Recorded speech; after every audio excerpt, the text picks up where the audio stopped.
Alors, une des options qui vient d'arriver avec la version 19 de DaVinci Resolve et qui peut être assez intéressante, je pense, on a un nouveau mode de réduction de bruit maintenant sur DaVinci Resolve, c'est l'Ultra NR Noise Reduction, donc ça c'est pour la réduction de bruit spatial. Alors là j'ai la précision, cette fonctionnalité est disponible uniquement pour la version studio. D'ailleurs si vous ne possédez pas encore la version studio, je pense vraiment que c'est l'achat le plus intéressant à faire et le plus rentable sur le long terme. Je rappelle que ce n'est pas un abonnement, c'est une licence à vie, contrairement à beaucoup de logiciels. Alors ce nouveau mode de réduction, il est basé sur une fonctionnalité liée à l'intelligence artificielle, et en fait c'est pas juste une formule mathématique qui est appliquée, mais la marque précise bien que leur algorithme se base sur du machine learning. On lui a montré une multitude d'images avec des bruits différents et l'idée c'est qu'il va essayer d'appliquer le meilleur traitement, celui qui sera le plus équilibré entre la réduction de bruit et éviter la perte de détails. Alors cette nouvelle option, on va la trouver ici dans l'endroit où se trouve la réduction de bruit. Donc nous, ça se passe sur la réduction de bruit spatial. Tu vois, dans le mode habituellement on a rapide, meilleure qualité, amélioré. Théoriquement, au fur et à mesure, on est censé avoir un meilleur rendu, mais la contrepartie évidemment, c'est que ça sollicite plus de ressources, donc le PC va ralentir. Et tu vois, la nouvelle option, c'est l'Ultra Noise NR. Alors, comment ça fonctionne? On clique une fois dessus, on la sélectionne, voilà, et on va simplement cliquer sur Analyser.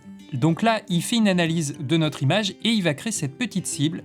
Tu vois, ça ressemble à une cible de tracking. Alors on va pouvoir agrandir un peu la zone de recherche. Alors cette cible, eh bien, c'est vraiment cette zone qui est prise en référence pour le calcul de la réduction de bruit. Et évidemment, je peux la déplacer, je peux la mettre où je veux. Et tu peux voir que en fonction de l'endroit où on va placer cette zone, on aura les valeurs qui vont évoluer. Là, je suis à 9,826. Hop, 9,625. Par contre, si je vais dans les zones très sombres ici, tu vas voir que les valeurs vont être beaucoup plus élevées. Alors là, je suis sur un plan qui est filmé au S5 II, donc il faut vraiment pousser les ISO. Là, je crois que j'étais à 16 000 ISO pour essayer d'avoir un peu de bruit. Donc voilà l'image avec la réduction de bruit. Et voilà l'image au tout début, là, sans la réduction de bruit. Donc on a quand même quelque chose d'assez correct. Je vais juste regarder, là, ouais, je suis en 4K au niveau de la timeline. Donc encore une fois, tu vois, ça c'est sans la réduction de bruit. Et ça c'est avec la réduction de bruit. Et encore là, j'ai saisi une zone qui est assez claire. Si je mets le point de référence sur une zone qui est un peu plus sombre, eh bien là, on aura une réduction de bruit encore plus marquée. Donc c'est pas mal. Par contre, ça ralentit énormément la machine. C'est un peu la même chose que quand on utilise le speed warp. Là, on a une option qui est très très lente. Tu vois, moi, je suis à 0, parfois une image par seconde de lecture là, donc c'est très très lent. Évidemment là il faut utiliser des fichiers de rendu ou alors il faut faire un export et puis le remettre après dans votre montage. Donc j'ai fait plusieurs tests justement, là j'ai fait déjà des exports. Donc là à gauche c'est sans la réduction de bruit, là on a une réduction donc NR et on a la réduction rapide à droite. Alors là sur le plan large c'est pas simple à observer, on sent peut-être légèrement plus de détails dans la barbe, un petit peu sur la peau ici, et ça semble quand même plus lissé sur le mode rapide. D'ailleurs on peut le voir sur le tableau, on a quand même un peu plus de contraste et c'est un petit peu plus flou, un peu plus noyé dans la réduction de bruit avec le mode rapide. Alors je vous ai mis également le temps d'export et la vitesse de lecture. Donc là par exemple sans réduction de bruit on est à 5 secondes de temps d'export, donc c'est très rapide et le plan fait 10 secondes.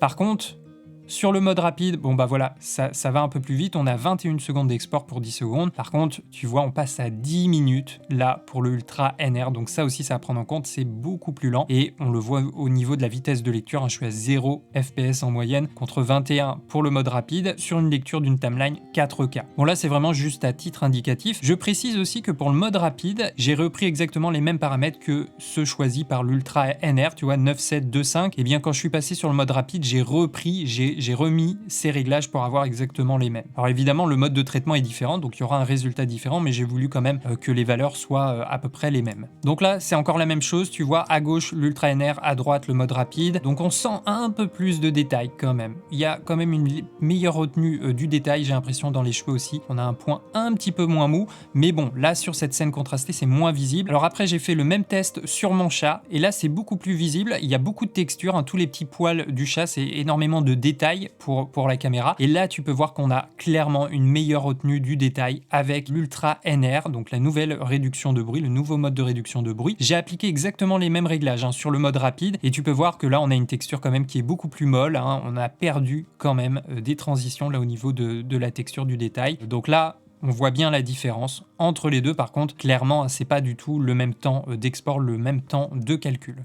J'ai fait ensuite un dernier test sur ma figurine de Gandalf. J'aime bien l'utiliser parce qu'on a des détails, on a le relief, la texture qui ressort beaucoup. Donc justement pour un test de réduction de bruit, ça peut être intéressant. Donc au début, la réduction de bruit est désactivée. Tu vois, je suis à 32 000 ISO et à chaque fois, je te remets les temps d'export. Alors là, tu peux voir sur le mode rapide, hein, on perd totalement le détail. Alors là, il faut savoir que j'ai poussé les curseurs quasiment à fond parce qu'il y avait quand même énormément de bruit. On est à 32 000 ISO. Ensuite, le mode meilleure qualité, on a un peu plus de détails. Il revient, mais tu vois, on a une sorte de rendu un petit peu bizarre quand même. On a la texture qui paraît un petit peu lissée, donc c'est quand même un peu étrange. Après, on a le mode amélioré qui est peut-être un petit peu mieux. On retrouve un peu plus le naturel de la scène, mais on sent que le bruit de luminance est quand même très forcé, du coup que la réduction de bruit lisse énormément la scène. Et tu vois, avec le Ultra NR, on retrouve, là je trouve beaucoup plus de détails. Je t'ai remis après les 4 images en comparaison. On sent quand même que c'est le Ultra NR qui obtient le meilleur résultat et surtout le meilleur équilibre entre la réduction de bruit et la conservation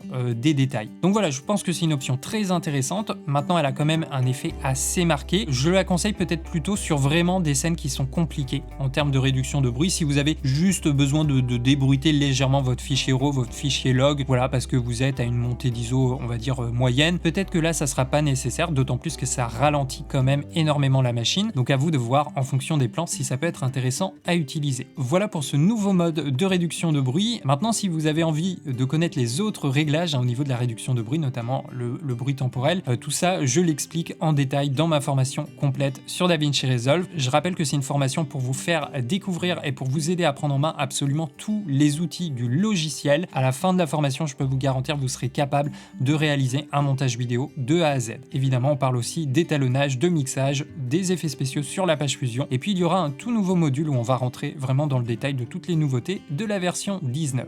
Allez, c'était Benjamin avec Derrière la caméra. On se dit à tout de suite sur la prochaine vidéo.